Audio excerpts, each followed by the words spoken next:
The whiteout will be defined by Washington's offensive line.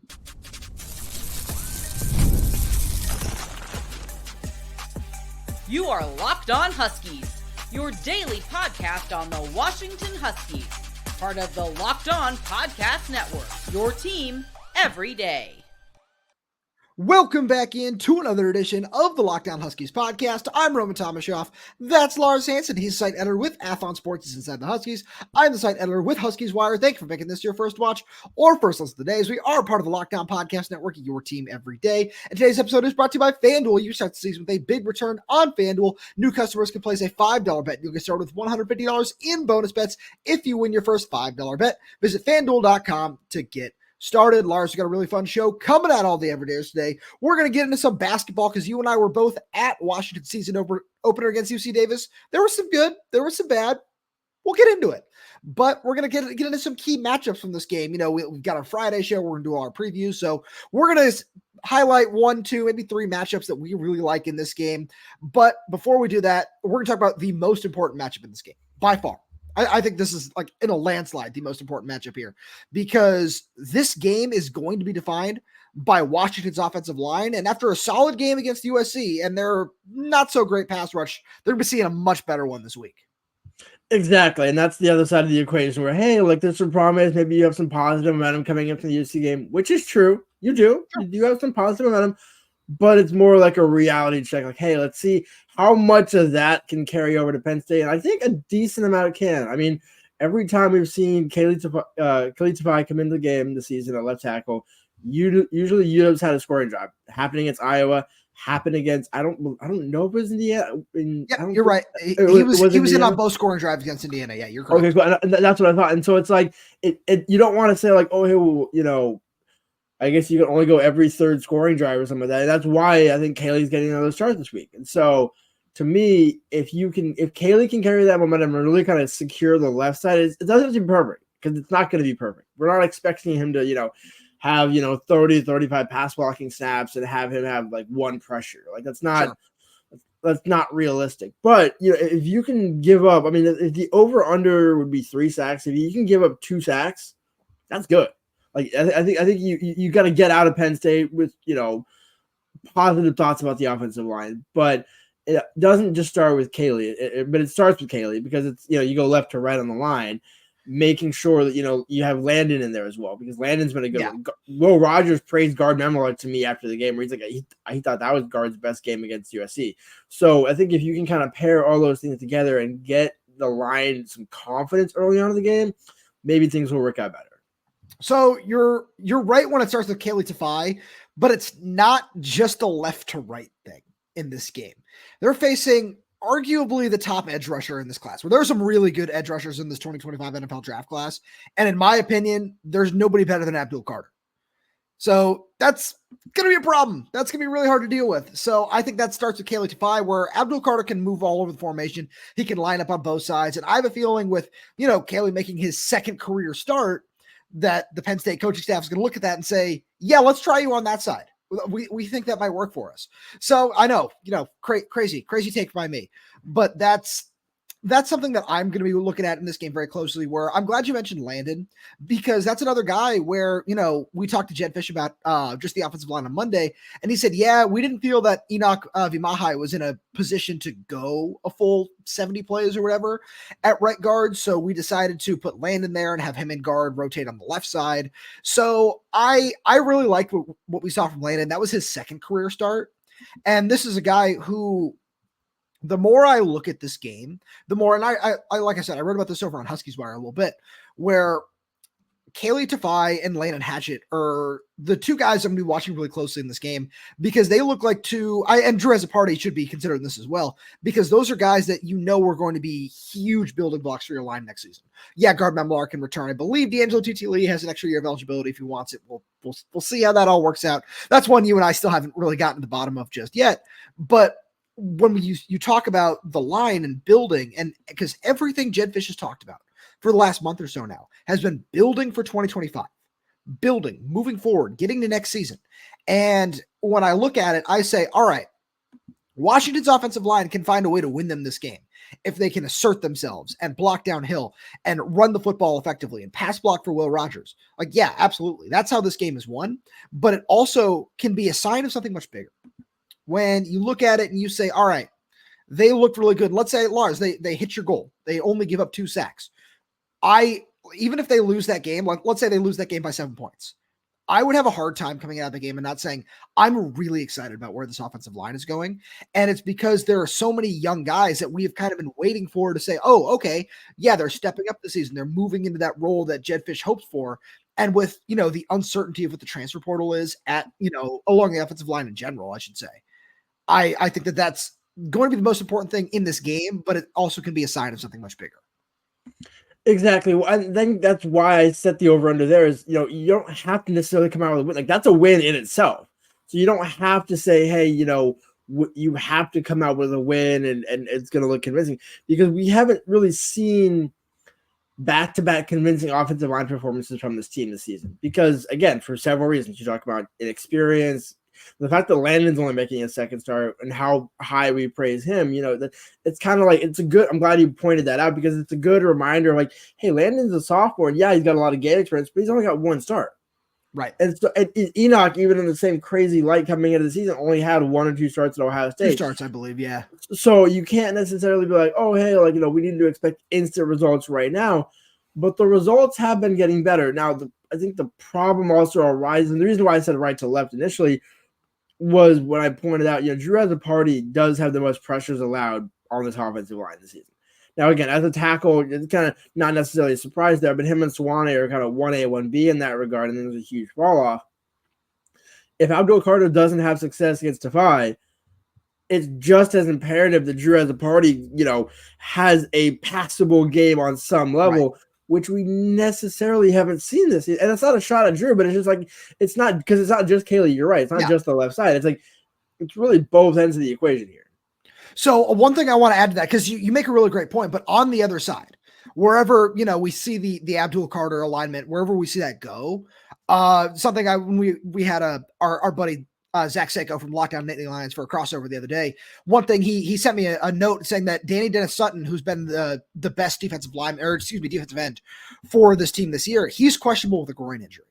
So that's another thing that I'm going to be watching and I'm going to be really curious about, where I look at that and I say, all right, if he isn't able to go, what's that going to look like? Because that's just another thing that when you say Washington's offensive line can define this game, if Penn State is without one of their better, more productive players up front, Washington has, it showed against USC, which is a much lesser brand of, defensive line than what Penn State's is, but it showed that, hey, you could find a way to be effective. Not allowing a sack against Penn State is really huge after Lars. One stat that was a little frustrating that I found was, part of it was playing 3 first-rounders on Michigan's defensive line, but the Huskies allowed 11 sacks in 3 games in October. That was the worst in the Big Ten. That's one thing where you look at that and you say, okay, if you want to find a way to get right down the stretch, pull off an upset at Oregon or at Penn State this week, it starts along the offensive line. That's what you need to see. And it's because, we've just spent all this time talking about the offensive line in general, where it's Will Rogers, but it's Jonah Coleman as well. It's all of these different things. And it always in this conference, which is still, we're still getting used to this whole in the Big Ten thing. This is how you win games. It all starts up front. It's about controlling the line of scrimmage, which, yeah, obviously that's football in general, but it's extra emphasized in the Big Ten. It's emphasized to an extra degree. And that's something I think is going to be really, really important this weekend. But Lars, there are so many other key matchups that we'll be watching out for on Saturday. With Robinhood Gold, you don't need a silver spoon to eat up the financial favors of the 1%. Robinhood Gold allows others to get the rates and perks usually reserved for the high society. Now, the resourceful individual with Robinhood Gold can earn the very liberal rate of 4.5% APY on uninvested cash and be rewarded with a handsome 3% retirement boost on an IRA account. Robinhood Gold provides the privileges of a high net worth for any net worth.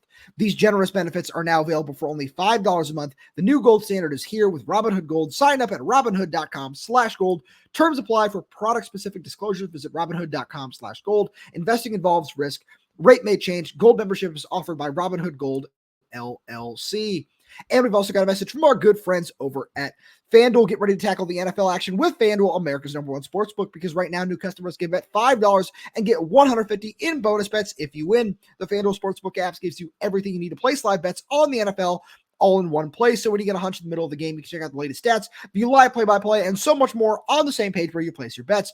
Just visit FanDuel.com to join today. You'll get started with $150 in bonus bets if you win your first $5 bet. That's FanDuel.com. Never waste a hunch and make every moment more with FanDuel, an official sportsbook partner of the NFL. And speaking of FanDuel, we got to shout out Jayden Daniels and the Washington Commanders.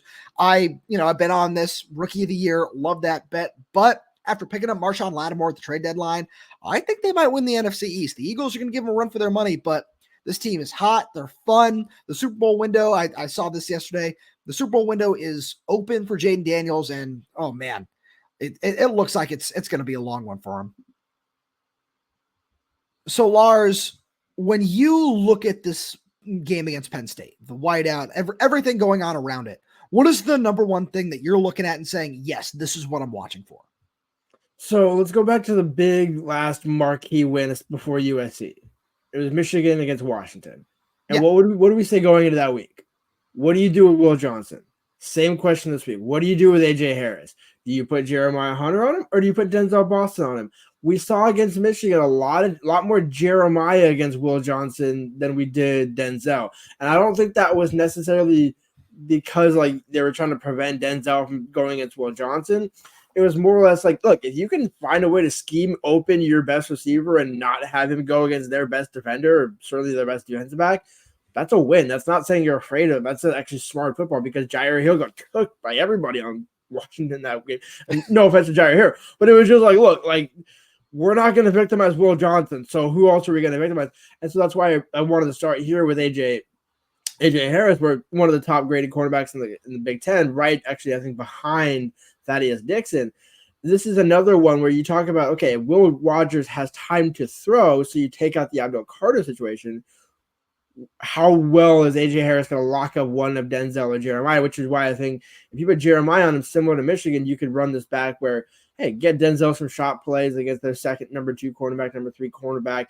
That's where you're going to have the success, unless you really want to try and test AJ Harris and just see how that goes.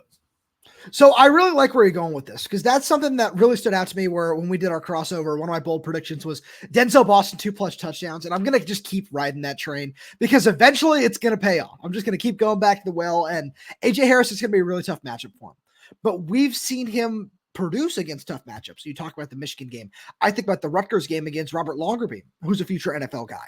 So we've seen him produce against some of the best competition he's going to face. He scored a touchdown against Jamari Harris, who's another NFL guy at Iowa. So we've seen him perform well against this tough competition. We just haven't seen him get into the end zone recently. So that's something that I'm going to be really curious about. But we talked about the offensive line. I kind of want to stick there for a second because I want to talk about Jonah Coleman. Where when I think about Jonah Coleman, I think about somebody who, obviously Lars, career high 23 carries last week, and he looked really good, 104 yards, 2 touchdowns. And against Ohio State last week, the Penn State run defense was solid. It was solid. And, that's a really nice tandem of backs over there, Quinshon Judkins and Travion Henderson. And when I look at this Washington attack, I feel like they're going to want to do things a little bit differently than the way Ohio State might have wanted to run the ball. And all I'm going to say on it is I want to see how effective it's going to be, because we know what Jonah can do when he's going. The one thing I want to see him do is just keep moving downhill, where there are times it feels like he bounces it outside a little bit too late. And, the play is there at times, but there are points where it feels like if he just keeps going downhill, he's going to just turn out more yards instead of, no gain or maybe a loss of 1. And with his skills and, the way he's able to pick up yards after contact, I certainly trust him in those scenarios. I'm not trying to say that I don't, but it just feels like in a game like this, if, on 1st and 10, instead of it being 2nd and 11 or 2nd and 10, if you can make it just 2nd and 8, yeah, it's not a huge gain, but it's just something to keep the offensive momentum moving forward. That's one thing Jedd Fisch talked a lot about on Monday, was they didn't have a lot of negative plays against USC. I think he said they had 4. So that's something against a really good Penn State defense. Can you eliminate the negative plays as much as possible? And that starts with the offensive line clearing the way for Jonah Coleman. Exactly. Well, and the other side of that equation is if you have good offensive line blocking, Jonah's not going to be as important in the blocking game. Now, again, that's more so for the pass blocking because of that sort of thing. But again, Jonah's still your best pass blocking player. Like it's a crime. I mean, I think actually Voy theoretically is because he's got like 5 snaps. But the point being, Jonah's basically your best pass blocker. And you can go through a few other guys before you get to an offensive line, which is terrifying. But it kind of hammers home your point of like, hey, maybe if the pass blocking is the struggle, open the lanes up more. Like that's another side of the equation. And to me, it all revolves around if you can have a good. This is why the offensive line matters so much. Everything in the offense opens up. How do you use either Kahlee Latu or Decker de Graaf against their linebacker, who's also very good? I'm trying. The name is escaping me out of the top of my head, but it's like in each level of Penn State's defense, you got an edge, you got a linebacker, you got a DB. How do you scheme against each one of those? Because you're not just saying, hey, well, if we can avoid the pass rush, we're golden, like USC or Michigan. It's like, hey, we got a really good defensive line and one good cornerback. You can kind of find the holes everywhere else. USC kind of, similar-ish regard where it's like, hey, you can kind of make do against USC. Penn State is going to be a real test, but we've seen Kahlee get open against Indiana, especially towards the end of the fourth quarter. How can Jedd use the tight end position to attack Penn State's linebackers? Because to me, that's one where no matter what happens with AJ Harris, not to poo-poo my own point here, but it's like each one kind of has their own significance. Where at times you're gonna have to call upon the run game, you're gonna have to call upon the run blocking, you're gonna have to call upon the shot play. Each one of these is gonna have to come into play at some point in this game. So I think that's a fantastic thought process there, because when you think about it, it's about having as many options as you possibly can. Like, that's the thing. Yeah, Denzel's not going to win every single rep. Kahlee Latu's not going to win every single rep. Jonah Coleman's not going to win every single rep. So you want to make sure you have as many options as possible. And Kahlee has really turned himself into a fantastic option, where I think it was after the game, Jedd said, yeah, I really love the way he's been coming along. And he's somebody who, we really wish we had him for spring ball in that point in time, because we would have seen this, I think this jump is kind of what he was referring to in terms of his integration in the offense and the way he's been able to be utilized, because he got a lot more comfortable with it. And obviously, he's had to take on a different role with the Quentin Moore injury. But the more I watch Kahlee Latu, the more I've, just found myself enjoying it and saying, hey, this is, just to take a 5-second recruiting rant here. This is what Jordan Papel is selling to Vanderploeg and to Baron Naone and to the kids in the 26 class and beyond. He's saying, hey, look at this. Look at Decker de Graaf. Look at what he's doing. Look at how much Kahlee Latu has improved after being, I don't want to say a non-factor in the recruiting game, in the passing game at California and at Nevada, but he's just saying, hey, look at how I've been able to help him jump forward, and look at how I've been able to develop him. And for a guy that's, 6'7", 230, whatever he is, he's done a really good job running after the catch as well. So that's something I really like. But Lars, for me, the biggest thing that I'm going to be watching when Penn State has the ball is, I know Nicholas Singleton's not going to be 100%. That's Penn State's number one running back. But the biggest thing for me it isn't Tyler Warren, their outstanding tight end and everything he's been doing. It's Drew Allar. And I want to see which Drew Allar is going to show up, because we know that there's an inconsistent Drew Allar, and there is it's the Josh Allen effect, right? For any NFL fan, it's the Josh Allen effect of sometimes he is a little bit off the mark and he'll throw a couple interceptions and it won't be there. But then there are other times where he's just laser focused and everything is pinpoint, and he looks like exactly what he was, which is a 5-star recruit. So it's one of those things where which guy is going to show up. And I think that against this Washington secondary, which we saw, they got burned a couple times by USC, which was still somewhat expected because that's a really talented receiving core over there. I don't think this Penn State receiver core is that good. So when I look at what Drew Allar is going to want to do, and, especially if Washington's defense is able to hold strong and not let them run the ball and continue to, just grind out drives and everything like that, they're going to have to turn the ball over to Drew Allar. They're going to have to make him make plays. And if you can A, keep him in the pocket, and B, keep his eyes downfield and try to force him to make tight window throws, I feel like Washington could find a way to come away with a couple of turnovers. I mean, yeah, that's the thing. Is it's not exactly like Miller Moss, but in a way like Miller Moss, where, look, if you can force him into some, he's not the most polished quarterback. So if you can force those decisions, and especially, I think the weather should be pretty clear, so it's not going to be a bad weather game, but it's still just, Washington's proven that against multiple quarterbacks this season, they can pressure guys and force guys into some mistakes. Can you capitalize on those mistakes? I think is the other question. Yeah, that's one of those things where I feel like we'd be remiss if we didn't spend a couple seconds on that. So I'm going to let you take the reins on that one. Exactly, and that's the one where it's like, look, you can. We were talking about what 4 turnovers, almost to get 3 turnovers. Should have been a 4th from Isaiah Ward against USC, but you still only have 26 points, and which is really, I think, 20 points at the end of the day because Grady had 2 field goals. So, but they did score on both turnovers though. You got to give them that. Because I say both because the Cam Fabiculato interception was just an end of the half Hail Mary, so you can't get points off of that. But I think that's something that needs to be noted there as well. No, it does need to be noted, but it's the same thing with the red zone approach where, hey, we were 7 for 7 in the red zone. I was like, right, but how many points did you really leave on the board? Did you get all the drives you wanted there? No. So sure. I think maybe one of those you got a touchdown on one. Because in games like this, you can get away with that against USC when you have Lincoln Riley. When you're at Penn State in the whiteout, it's there's the margin for error gets even more shrunk. You're right, but before we move on to the basketball thing here, but I think you're right. I don't disagree with you here, but I think your logic is like a little off base there. Where when I say that, I mean just a little bit, because I don't think you're wrong. Where they left 4 points on the board, but at the same point though, seeing those improvements was still a really nice step in the right direction. Where getting 9 points off of turnovers, because that one red zone drive was the same one where it was they got into the red zone and false started, and that's what kicked him out and forced the field goal and everything. So those are still the little things when we talk about the improvements that still need to be made. That's where those are. But I feel like that's something where you can look at it and in the messaging that Jedd Fisch has been using, it's still a positive building block. It's still a step in the right direction. It's not 14 for 28, which is what they were going into the Indiana game, scoring touchdowns. It's still moving forward. It's not there yet. You're right. That's why I'm saying I don't disagree. It's not there yet. But I think that's something where let's see them continue to build on it, I think is the point that I was trying to make. But Lars, we got to talk about this basketball team because they showed a lot of promise, but they got a long way to go. We'll get there right after a message from our friends over at Hims. Your sex life is important, but your schedule is busy. You don't have the time to go to a doctor's office to get treated for ED. Through Hims, you can get a personalized ED treatment without stepping foot outside your door. Hims is changing men's healthcare by providing you with access to affordable sexual health treatments from the comfort of your couch. The process is 100% online, so there's no need for uncomfortable doctor's visits.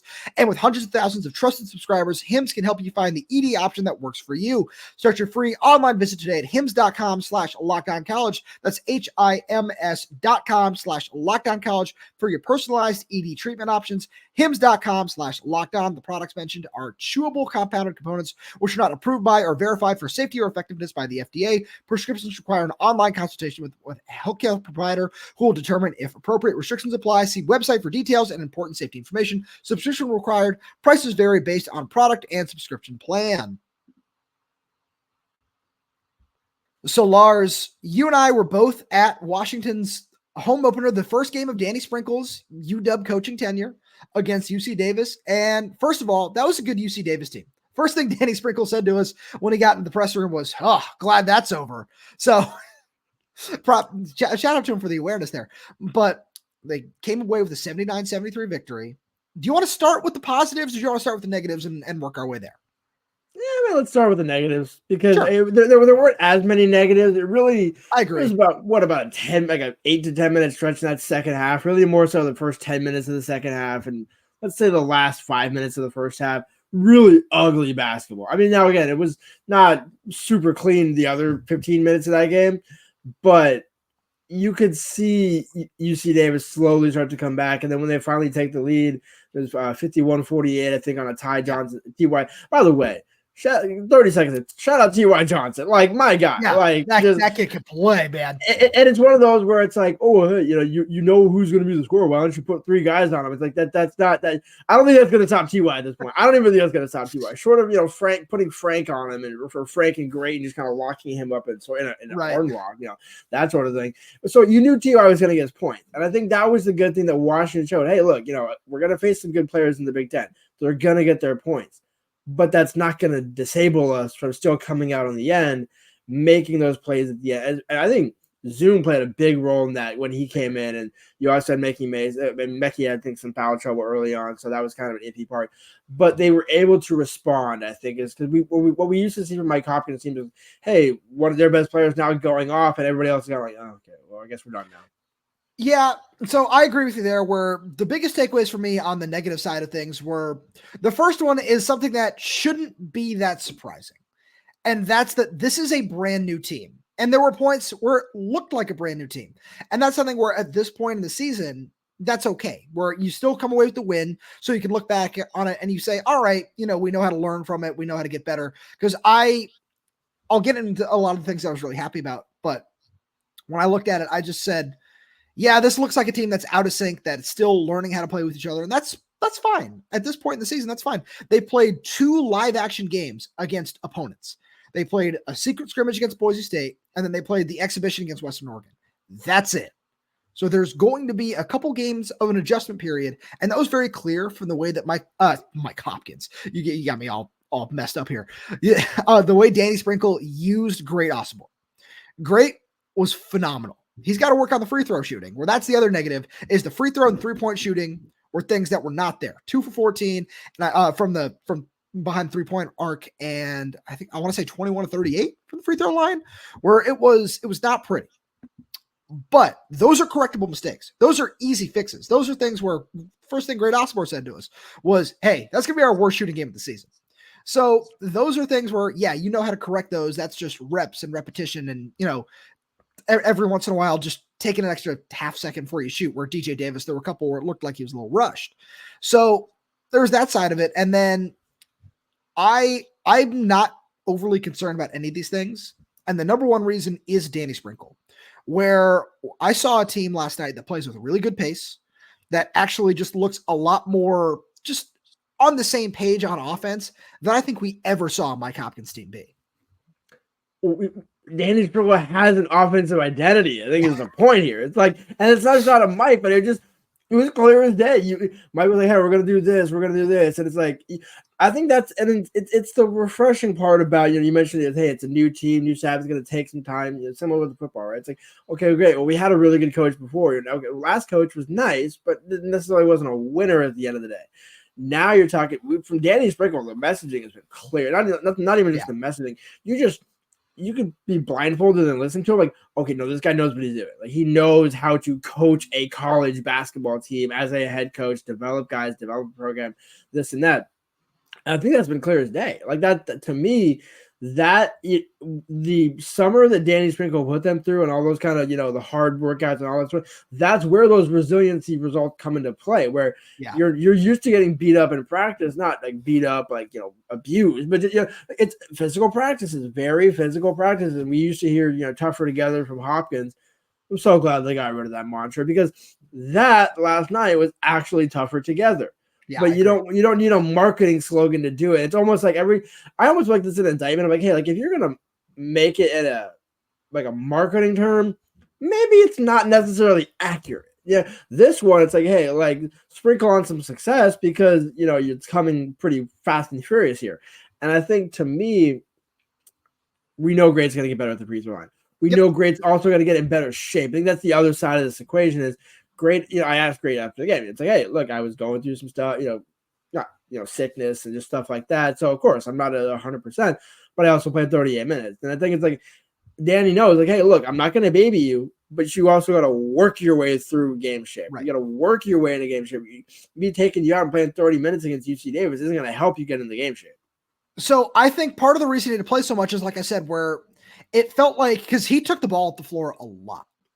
And that was one of those things where when I was watching it, it was okay. Yeah, it's very clear, because one thing that Danny Sprinkle told us was, he said, hey, we're at about 75% installation of what we want to run. And there are a couple of guys who haven't necessarily grasped everything all the way yet. So I think he's leaning on what he knows, and that he knows that Great knows the system.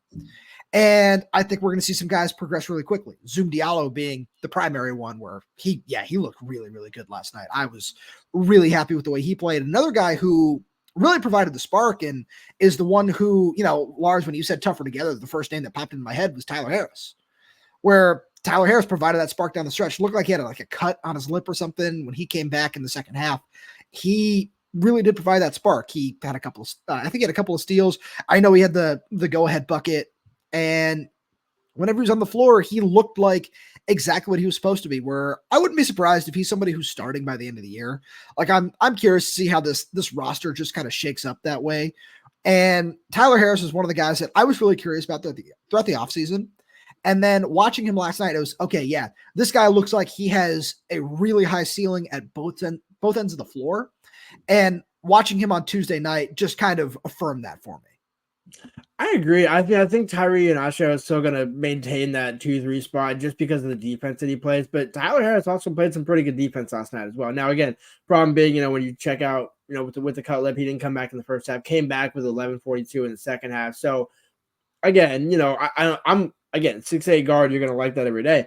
But I think it's going to take probably into the meat of the Big Ten schedule before he's truly, in contention with that. Because, again, it's been very clear Tyree's their best defender. Like Danny Sprinkle has said as much. So it's going to take a lot for somebody to supplant him. And Tyree also scored last night, unlike the exhibition. So as long as he's putting in something offensively, I mean, DJ put in more than DJ Davis, I'm pretty sure. Yeah, he did. But that's no shot at DJ because again, DJ is not going to have an 0-for-8 game. I agree. Or what is it, a 1-for-5 game or 0-for-5 game? He was 0-for-8, and because his only 2 points came at the free throw line. Yeah. And so it's like you're not going to have a game like that. I mean, maybe he'll have one more game like that, but it's not going to be as consistent. I mean, go back and look at the logs. Like DJ Davis knows how to score. Yeah, it is what it is. Won a couple of shots, and first game jitters, whatever you want to call it. But again, the ultimate thing that mattered, and when I looked up with about 8 minutes, I was like, hey, are they going to win this game? You're down 5. They're going to win this game, and it's like, oh, good, you can actually pull out a win, and it's not on a last second shot either. Right. That's the biggest thing. I feel like that's what we need to end on is that's where I think the most resiliency and toughness in this team showed was the fact that one thing that I feel you and I are way too used to after watching Mike Hopkins ball for the last couple of seasons is that 6 to 7 minute stretch in the second half where they just can't buy a bucket. And we saw, the start of one of those last night, it felt like, in that period where UC Davis had that 5-point lead. And it was kind of like, oh, there's a turnover here. Oh, there's a turnover there. Oh, there's a foul here. Oh, I didn't like that very much. But they found a way to stop it. And you didn't let it spiral out of control, which is what happened all too frequently under Mike Hopkins. And seeing that was a nice first step. And now you got a really tough test in Nevada. So let's see how that goes. That's on the road on Saturday. I think it starts during the Penn State game. So that's going to be a really interesting night for both you and me. So we'll get there, at some point over the weekend, most likely. But Lars, as always, thank you so much for being here. Thank you all everydayers for tuning in. We really do appreciate the support. It means so much to us. Please make sure to hit that subscribe button down below as it does really help us out.